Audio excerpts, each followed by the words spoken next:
Negative news sells. Negative posts on social media trend much faster and higher than the positives do. It seems like we love doom scrolling through the news cycle. But what if I tell you that there is a creator out there who focuses on the positive news where you will learn more about the world around you and feel much better doing so? Time to introduce you to my favorite creator.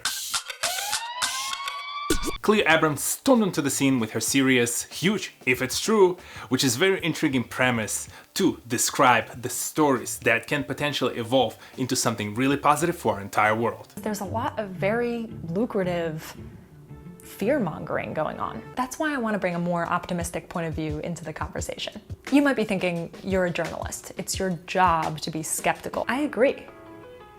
I just think I have another responsibility also, to help people imagine what could go right.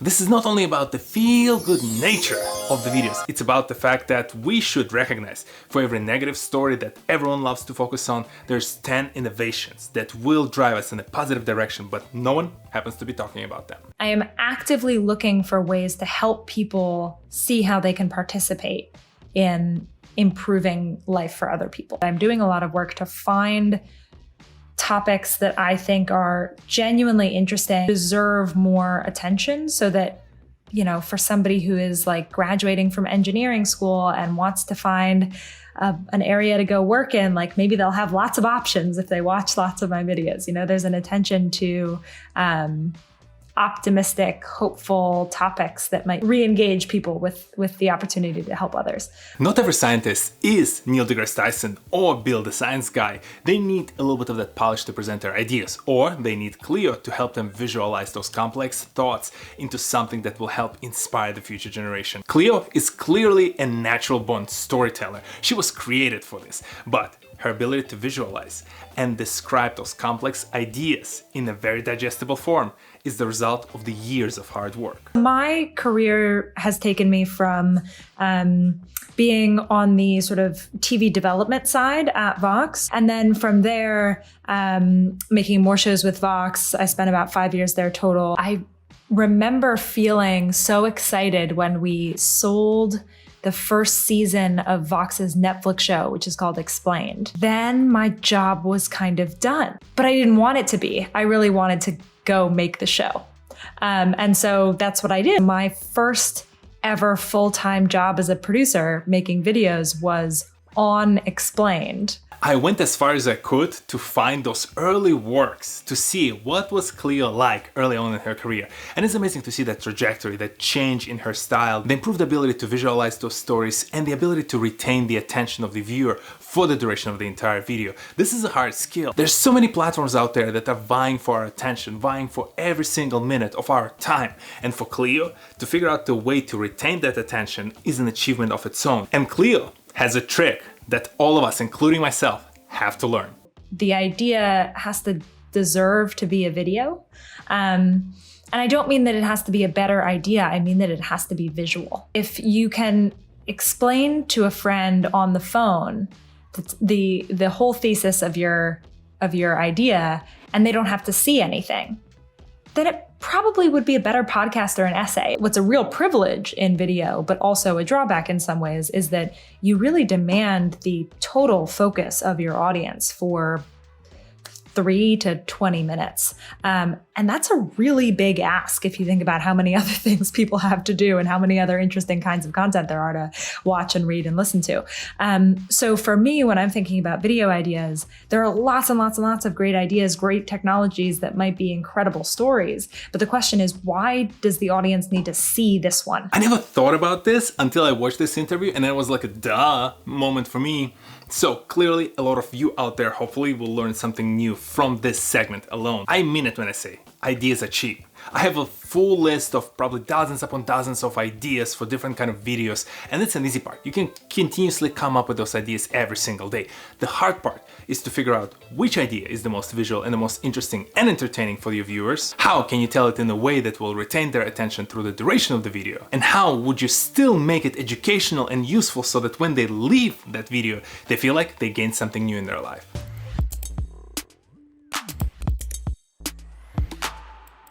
have so much respect for Cleo's ability to create an interesting and engaging story and make us care about the outcome. I watched every video that Cleo has on her channel. There are not that many of them, so you still have time to catch up, at least as of recording of this video, and even her latest video about F1. And who has love for Formula One, a YouTube channel, and 2 thumbs?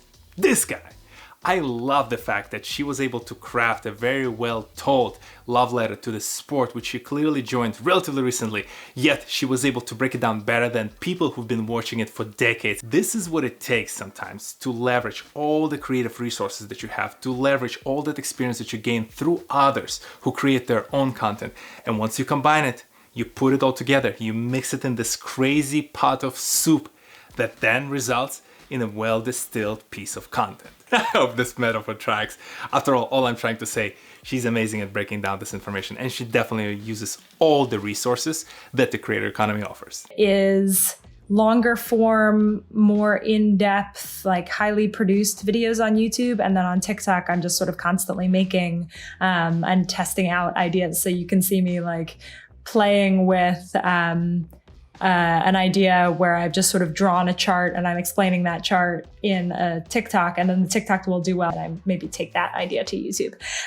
So both are interesting and different places and are creatively fulfilling in different ways. I find it inspirational when I see a creator who used to work for someone else, for a bigger brand, learn through that brand, really discovered her own voice, and now creates a kind of content that will now inspire future generations to develop their own voice and continue carrying that banner forward. This is the amazing thing about the creator economy. This is the amazing thing about all these platforms that allow us to create, recreate, get inspired by some other piece of content and create something completely new out of all those combination of things, that mosaic of all the ideas that we've consumed in our daily life. I feel so inspired after watching her videos because I feel like I can do now much more. I have that higher bar to aim for when it comes to storytelling and an ability to create that mosaic of all the different ideas. And when it comes to her, I think we're just scratching the surface with the amount of impact Cleo is making in this world. After all, those are just early sprouts of growth. And we're gonna see one of the major creators on this platform who also carries the potential of making that global impact. And you know me, I have a very simple 2 goals in mind for my channel. I want to remain very consistent with my weekly uploads, and I want to change at least one person in a positive way when it comes to the way they think about their life or their career or just any kind of project that they tackle. And Cleo clearly, from this next segment, shares the same values. Having a large audience is not an end goal in and of itself. Like, that's not good enough. And I think many people, because the external numbers are so visible on most of these social media platforms, like you end up being like, oh, my goal is 1 million followers. Like, no, it's not. Your goal is to make a great show that earns 1 million followers, maybe. And if it doesn't, like, continue to iterate, but that's not the end goal. Making sure that you've set up those expectations for yourself about why you're doing what you're doing is underratedly important and can help sustain you during times when like other goals might not be going.